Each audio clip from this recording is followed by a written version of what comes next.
MLB stars of the game. I'm over here in the Astros locker room, and I got the man here. I'm going to let him introduce himself. My name is McCormick. I'm from Westchester, Pennsylvania. I'm an outfitter for the Houston Astros. Chaz, how does a PA boy wind up in Texas? I don't know, man. I don't know. Just I played at a small school in Philadelphia called Millersville University's Division II school. I was a senior sign in 17, and Houston Astros drafted me and been with them ever since. So I've been very blessed. What round were you drafted in? 21. 21. 21. That's a long way away now. That's a long way away. Nowadays, I think it's 5-10 rounds. Uh-huh. So no, definitely been fortunate. So you must came up back in the day if you got 21st round. Yeah. 2017. So that was about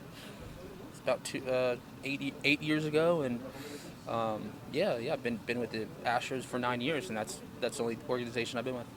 Every kid's dream to play in the big league. So what was this big league journey like for you? Oh man, it's been a grind. I mean, I was just like everybody else, man. Just small school. I didn't have the best power. I didn't run the fastest. I didn't have the strongest arm. And this organization just gave me a chance. And obviously, how good this organization is, they helped me with my swing, be able to put the ball in the air, play good defense, run the base as well.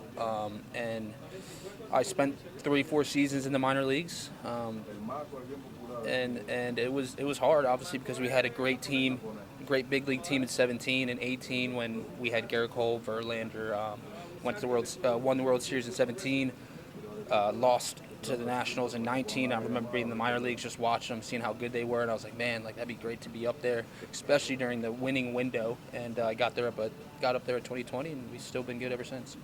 So, you say you wasn't that good. I mean, it sounded like you had something that got the scouts. No, yeah, I was. I could play good defense. I was fast. I didn't really have that good of a swing yet. Coming out of college, I hit the ball on the ground a lot, and that's what kind of held me back a little bit. But when I was able to hit the ball in the air and play good defense and run well, I just moved up through the system. We had a lot of guys like Kyle Tucker and Alvarez playing in the outfield ahead of me, and they were shooting up through the system, and I was behind them. So every time they would move up, I moved up, and I just kept being, who I was. I never changed who I was. I just, fixed some things about my game, and I was able to move up. So rumor has it you was the man now. That's what rumor has.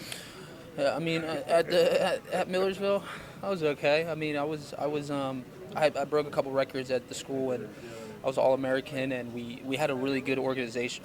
We had a really good team. We went 53-7 my junior year. We lost in Division II World Series to Nova Southeastern. My sophomore year, we won our tournament championship. We lost in the regional championship, so we were a really good school. So now you go brag on yourself. You act like you was just a screw-up. Now you trying to say you was the man. No, you gotta stay humble. Especially in the big leagues. You gotta stay humble. So what is this roller coaster ride like? It's tough. It's that's what you don't. In the minor leagues, it's not much of a roller coaster like it is because you're playing good competition, but there's just a little less pressure, and you're kind of just playing ball at that time. But you get in the big leagues, there's more pressure. Obviously, the scouting report on you is harder. Everything's a little tighter, but you just gotta stay even keel. That's the hardest part. Because you'll be high at sometimes and you'll be low at sometimes, and it happens fast. Change happens fast in the big leagues, and you just got to be mentally strong and stay even keel, and that's all. Because good things will happen. It will even itself out. They say most of this game is mental. You got to master the mental part. Yeah, I agree with that. That is true because everybody's physically talented in the big leagues. And the guys that stick the longest and play the longest, mentally you're going to be the strongest, and you can kind of take whatever that comes to you. So what was your first major league hit against? Mine was in 2021 in Oakland. It was actually against a guy that I played with in 2019 when our AAA affiliate was with Round Rock Express. His last name was Guwan. Hit a double off the wall.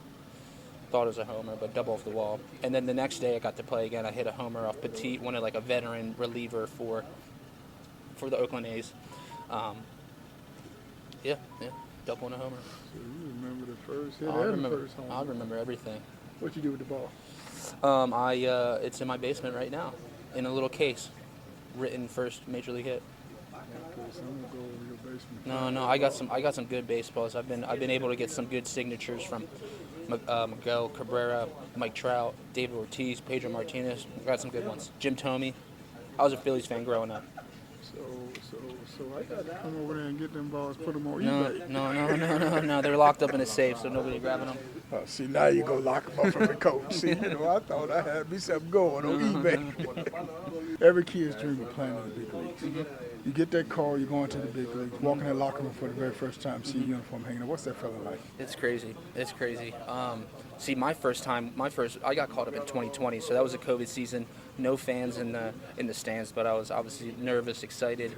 I got called up in playoffs too, so it was my first. We didn't have a minor league season in that 2020 COVID year, so I kind of didn't know how my game was. But I was able to get called up in 2020, and we were playing Minnesota Twins. Never got in there, but it was cool just to walk in and be with a bunch of good guys like Alvarez and Jose Altuve and George Springer, Michael Brantley, Verlander. Yeah, all them heavyweights. All those heavyweights.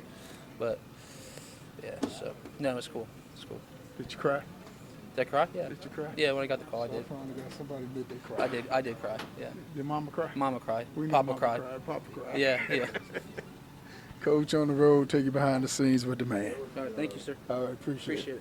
On social media, click the link to follow us on Twitter, Facebook, Instagram, TikTok, Fanbase, our podcast, become a subscriber on our YouTube channel, and visit our website at mem247.com. That's mem247.com.